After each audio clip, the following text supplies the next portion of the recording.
Blessed love and peace in Rastafari. So, what I endeavor to do here is share something with the ISIS with a basic question, honest, genuine question of whether the ISIS consider this to be proper or improper. So, I'm intending to read, I venture by the grace of the Most High, to read something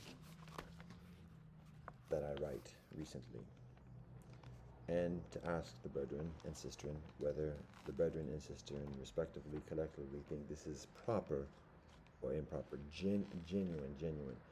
Initially, I'm sharing this in a comparatively confidential way, so this video is only shared with those who have the link. So what this is this. Every day when we do our discipline of spirituality, prayer and meditation, one of the things that's included is, after the prayer and meditation, giving thanks. Each day, I write what I give thanks to. It may be difficult to see, but that's what all this is. Just for the past year, beginning a few months ago, significantly coinciding with the Ge'ez calendar, aka beginning around the 11th of September. Actually, beginning on the 11th of September.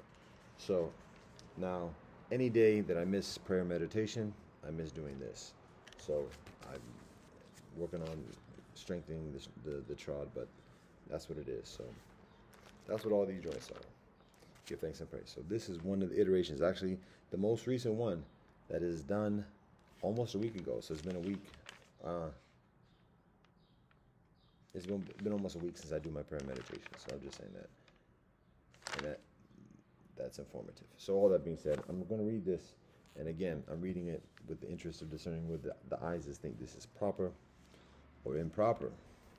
And I don't share this. I initially, to be honest, this is the second book. I've been doing this for over a year, going on 2 years now. I initially consider, like, not publishing, but sharing this as like reproducing this and sharing it so that people can have, brethren and sisters can have an affirmation, because that's the nature of these this, like, giving thanks journaling, giving thanks and praise journaling. And so this is the first entry, and again, it's just speaking from the heart. It's just like, honestly, whatever is being experienced at the moment, that's what we're writing about.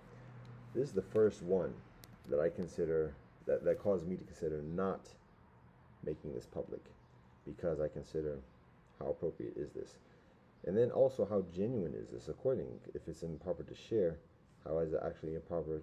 How proper is it actually to express, or to think, or to actually express rather than focus away from? Yet, I'm going to let the content speak for itself, but the guidance, the solicitation is considering the purpose, recognizing the purpose. That's always it, the purpose, and the legitimate high purpose for what is expressed here. So with that being said, we're just going to get into it. So this is how it begins. I don't know if I can do the reverse mirror image or whatever else, but that's how it begins. So here we go. It's dated 61:13.9.13/78/5.9. So it's this 6,130th year, 9th month, 13th day, the 78th year of the United Nations, the 5th year of the week, the 5th day of the week, and the 9th day of the new moon. So this is a week ago. We could talk about the whole UN thing. This is aligned, again, like I said, with the Ge'ez calendar. It's the 9th month of the 13th. It's 13th day of the 9th month.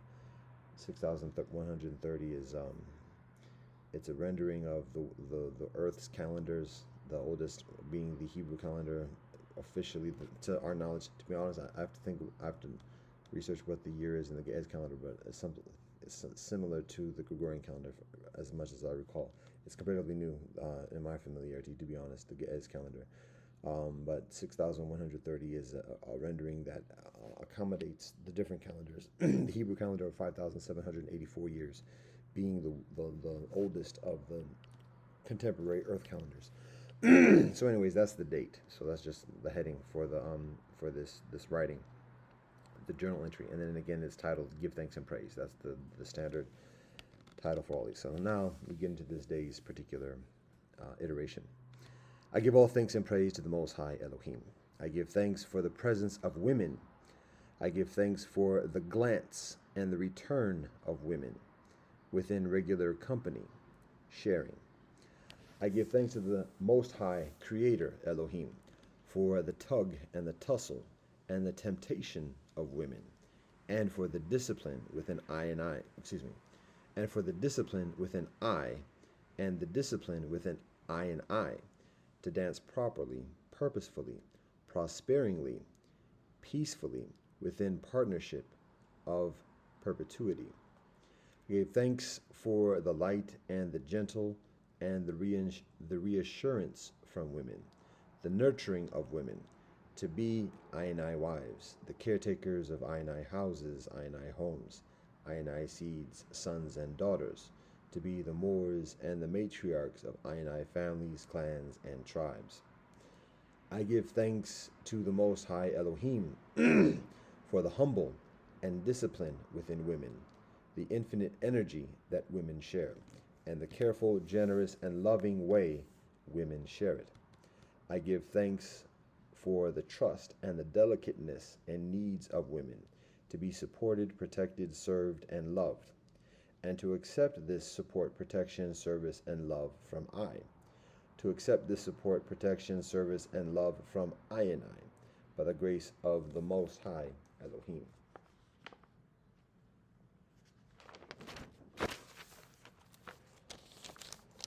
I give thanks for the natural bosoms of women. I give thanks for the natural hairs of women. I give thanks for the natural waists and curve of women. I give thanks for the natural shoulders and elegance of women. I give thanks for the natural arms, hands, and fingertips of women. I give thanks for the natural navels of women, and the natural wombs of women that carry sacred life. I give thanks for the natural hips and dances of women. I give thanks for the natural thighs and strength of women. I give thanks for the natural calves of women that raise and wrap and hold and build. I give thanks for the natural feet of women, and the natural toes of women, and the natural senses and sensitivities that provide orgasmic sensations for women. I give thanks for the little hairs of women. I give thanks for the raising little hairs of women when women are excited and inviting. I give thanks for the moistures of women that gently and glowingly seep from within the secrets of women and reveal and share the readiness of women. I give thanks for the sacred vaginas of women that opens slowly and carefully, joyfully, and invites substance, filling, fulfillment, within the moment and for all moments. I give thanks for the clitorises of women, the writhe and twist, women holding atop my head and motivating further embrace. I give thanks and praise to the Most High Elohim for the pains, pleasures, and purpose of procreation. I give thanks for women. I give thanks for the intimacy. I give thanks for the patience and understanding. I give thanks for the company and companionship. I give thanks for the lessons of who I am beyond what I can know alone.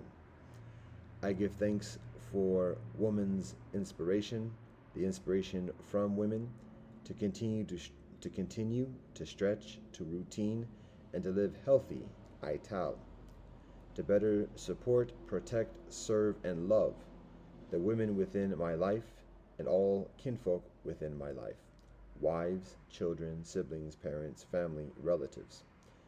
I give thanks for women's understanding of perfection, imperfection, and perfecting. I give thanks for the lips of women. I give thanks for the cheeks of women. I give thanks for the teeth of women and those smiles. I give thanks for the noses of women and that nobility.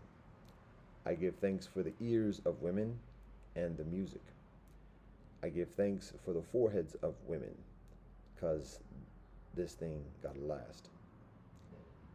And I give thanks for the eyes of women that look steady, deeply, lovingly into mine eyes and keep stay looking. I give thanks for the fingertips of women.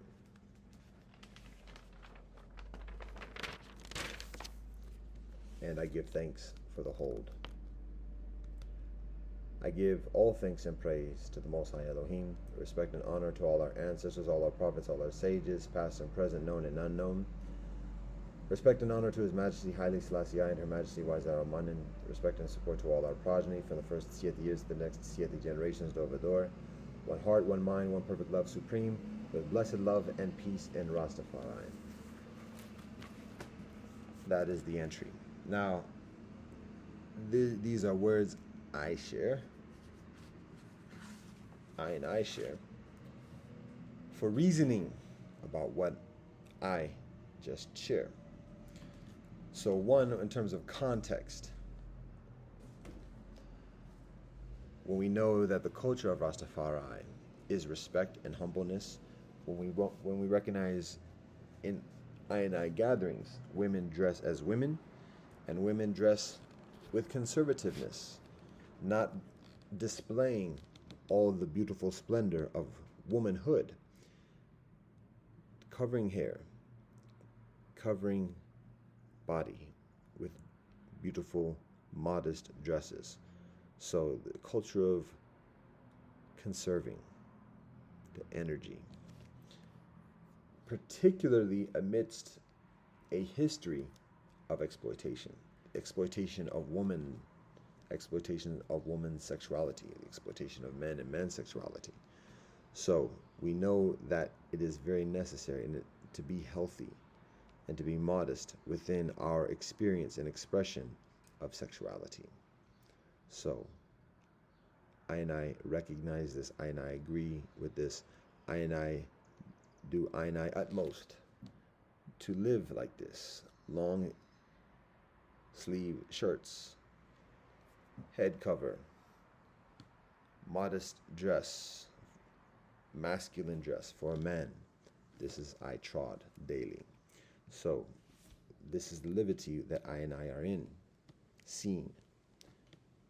That being said, it is also appropriate for I to recognize the conditions of today, particularly where I live, where it's not even sexual exploitation at this point. It's not even a matter of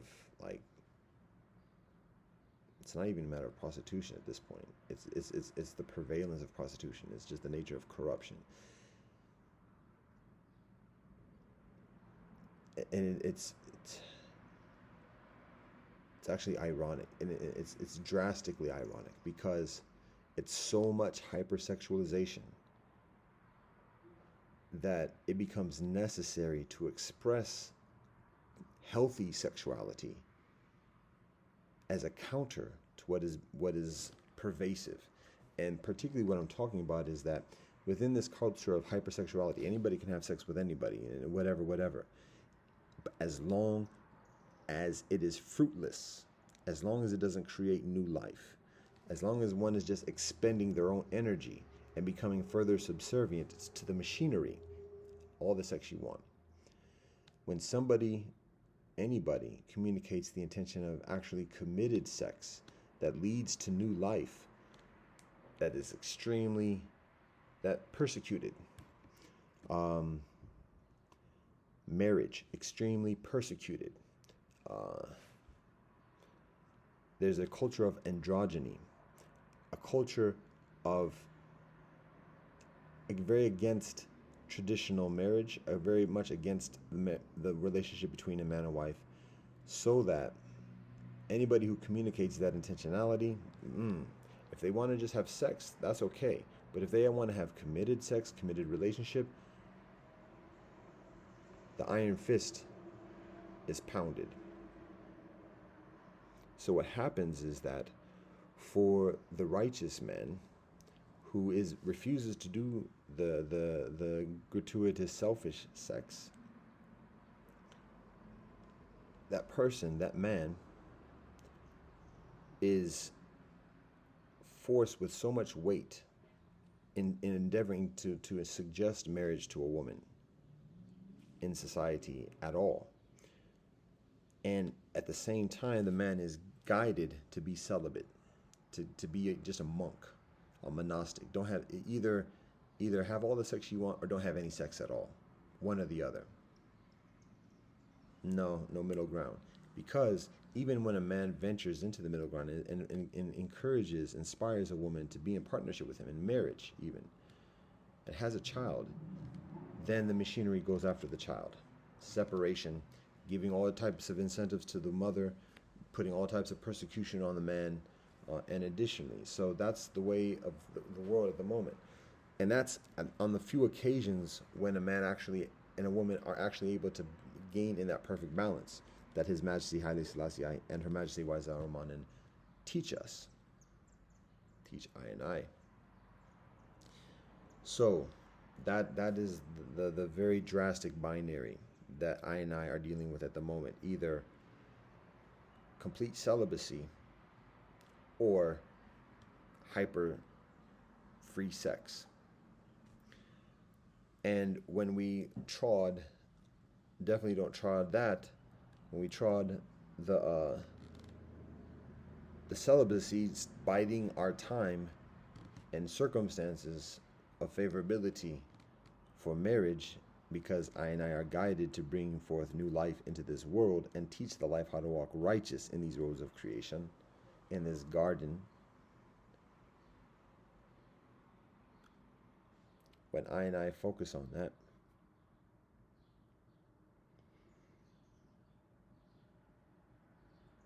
it requires certain proactiveness, certain things that provoke I and I selves outside of the celibacy and outside of that forced celibacy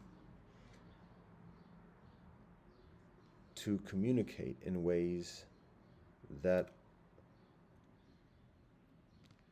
in a healthy environment would be somewhat unnecessary. And because it's unnecessary, it would be questionable. Like, why are you communicating this? Just behave like that. But because of the conditions, and no excuses. It's we can talk about rationalization or whatever, providing reason. And again, we solicit the evaluation of whether this is proper or improper. So that's part of the explanation of why I and I share this. Now, I didn't start writing that with the intention of writing that. It is something that is experienced. I'm a man naturally attracted to women, suppressing that attraction for the sake of righteousness, and additionally, but it emerges. So that is one thing. Again, even in the mindset of spirituality and prayer meditation, there's that purposefulness of procreation, even with that mindset. So that's just the explanation of the conditions, circumstances, and why I and I share this here now. Now, that being said, we also look at context, or we look at precedent, because when we look at the teachings, now, Haile Selassie, His Majesty, is a devout Christian, a devout member of the Ethiopian Church, a devout practitioner of the teachings of Jesus. And so because of that, and amidst that, we have to recognize the authority, the truth that is shared within the Gospels. We can take whatever we say about the history of oppression, racism, enslavement, exploitation, imperialism within Christianity, all that, yes, true. But when we look at the teachings and the example of His Majesty Haile Selassie, we have to recognize that His Majesty continually, repeatedly, unfazingly proclaims his faith in the teachings of Jesus and within the Church of Ethiopia. Christianity. So, all that being said, point is that recognizing the authority within the Gospels. And I can also recognize, and this is where we differentiate within Rastafari, but I also recognize authority within other teachings. We recognize falsities even within the Gospel. Jesus acknowledges falsities within what eventually becomes Christianity, in terms of just the nature of hierarchy and religiosity, religions that we already know within Rastafari as well. So that's continual. It's part of the yin and the yang, and the intrinsic, it's the nature of life. So all that being said,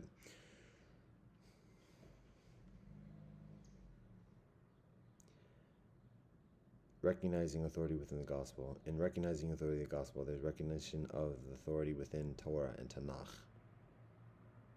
otherwise known as the Old Testament or the Hebrew Bible.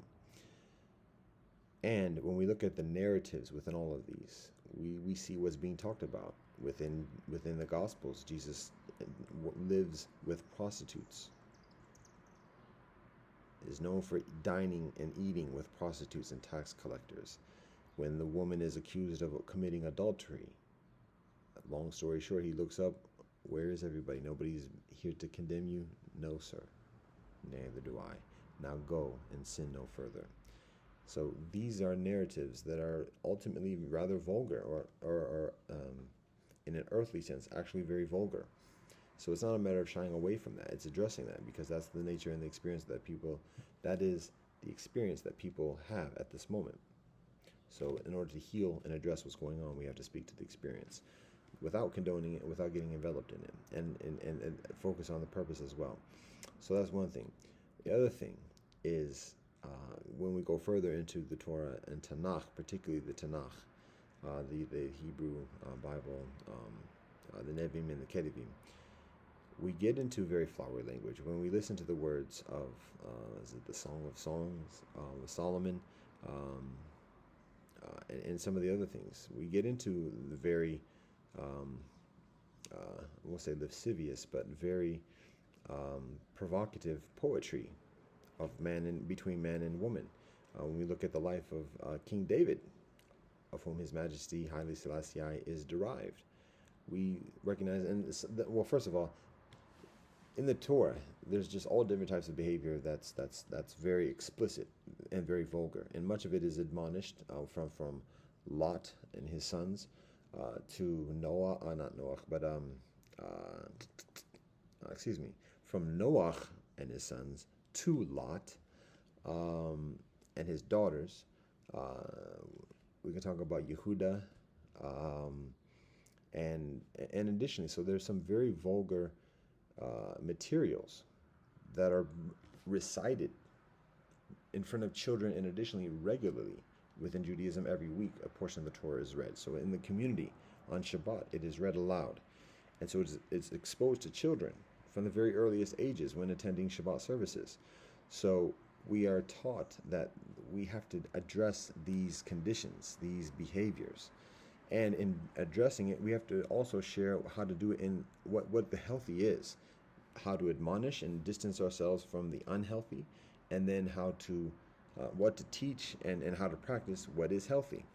So it's not the sugar-coated, politically correct avoidance of postmodern civilization. It's a matter of delving into the nature of human existence, of life itself, and how to do it in a healthy way, righteous. So that's one of the reasons why we share this, and the context within which we share it, recognizing the precedent. Then when we go to other traditions, when we look at India, excuse me, without even going into the whole Kama Sutra things, which is exploited, and additionally, we can just go into some of the primordial teachings, or some of the teachings of the primordial relationship between man and woman. Yes, in the Kama Sutra, it provides a lot of that wisdom, talking about the different types of women, the different types of man, the act of copulation between man and woman, the compatibility within that copulation, in terms of the different natures of a man and different natures of a woman. So there's that wisdom, this practical, valid knowledge and wisdom that's shared. That's specific within the Kama Sutra. But when we talk about the Upanishads, again, we're talking about nature, and we're talking about the natural relationship of man and woman, the respect, the commitment, the bond, and the bringing forth of new life. We're talking about we talk about the pragmatics, where there's a king. One story in the Upanishad, there's a king who's actually a Vaishya, who's like third caste, but has a lot of riches. He hears about a Brahmin, and he wants to get the knowledge from a Brahmin. He wants to get the wisdom. So he brings all his riches, all these mules or donkeys for work, and carts and land and all this stuff, and offers that to the Brahmin to receive teaching. The Brahmin says, "Nah, you can keep that yourself. I ain't interested in any of that." And so the king returns to his land and says, "What else do I have?" Oh, so he brings his daughter and brings everything else that he had before, and then also his daughter. And so he goes to the Brahmin again, and the Brahmin says, "All right, I'll teach you." And the Brahmin says, "All right," because the Brahmin looks at the daughter and recognizes that it's through his relationship with the daughter that the Brahmin is able to provide the example of the teachings of his life through raising new life with that daughter. So it's not just a matter of like him having his way with the daughter, whatever. It's recognizing that now this is his relationship with earth and bringing new life into this earth. And so in doing that, he's able to relate to the king and share with the king the knowledge so that the king can live in a righteous way too. Because that's the motivation, but it's also the purpose that the Brahmin has. So it's not a matter of having riches or anything of that ilk. It is a matter of life and the purpose of life and the fulfillment of that purpose of life. So it's the practicalities. It's not, again, that's part of it. And we can look at Torah, and we can look at about the capturing of women, the objectification of women. And additionally, that's still the law and applicable. And we can see how that manifests itself in pedophilia today, how pedophilia is essentially indirectly, quietly sanctioned by religious leadership within Islam, within Israel as well. And we already know about Christianity, with all due respect and peace and blessings. But because I say that because in Christianity, there's actually not but within much of Christianity, there's actually not a doctrine of behavior. It's a doctrine of proclamation. So people are able to do whatever people want to do as long as they go back and say, make apology, and then proclaim Jesus as Lord and Savior. So that leaves that realm of behavior very opaque, very cloudy. And so that's what I'm saying in terms of that respect. We already know, because Christianity allows pretty much whatever, slavery, prostitution, whatever, as long as people bow down to Jesus and then the authority that's conferred or ordained within that lineage. Islam and Israel are different because they're protocols of living, they're rules about living. But even amidst those rules, there are allowances of slaves and of women slaves, even children, girls slaves, who can be utilized as for sexual gratification. That's still the law at this moment, and that's extremely challenging. But anyways, it's a matter of acknowledging this and teaching what the actualities are, and then teaching what the healthy is. So that's part of the purposefulness within what I and I share within the journal entry that is articulated, that is recited at the beginning of this joint, and the context within which we share it. Sex is a beautiful and natural thing between a husband and wife. It is a necessary thing, and it's to be supported. It is a private thing between just the man and the wife, the man and wife selves. And for the community to respect that and give it space and dignity and sanctity, and just not even like ask questions about it or otherwise. So I and I recognize that, see that. But again, at this moment, when the laws of society, again, in this very domicile where I am sitting at this moment, it is illegal for I to have a wife to live here with me at this moment. Now we go through a lot of negotiations, so now we get authorization, but that authorization is very shaky. And so again, in living proper, righteous, and inviting a woman to live in partnership with I, we have to be very mindful of the conditions. And that's just the tip of the iceberg. There's just so much persecution of healthy relationship and promotion of either free sex that just wastes people to become further enslaved or dead, or to be completely celibate and basically eunuchs one or the other. And the natural proclivity of the righteous man is to go towards celibacy because there's less persecution, and again, bide the time and plot and plan and see what can be done. Meanwhile, time progresses, age catches up, virility lessens, and it becomes that pacification kind of thing of uh, we won't mess with you as long as you don't do this. If you try to step up, blah blah. And so it requires a certain amount of initiation against the inertia. And so again, the question is this proper or improper? That's the joint. We heed the teachings of His Majesty Haile Selassie and Her Majesty Wari Zaromanin. It's always applicable.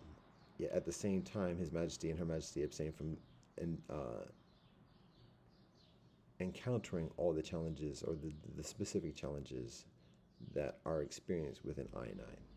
So we continue to solicit I and I to share reasoning about decisions and deliberations and the conditions to be further healthy and righteous, cooperative, harmonious,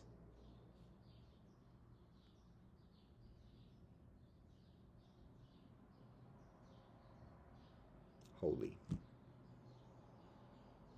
within this life and within this trod.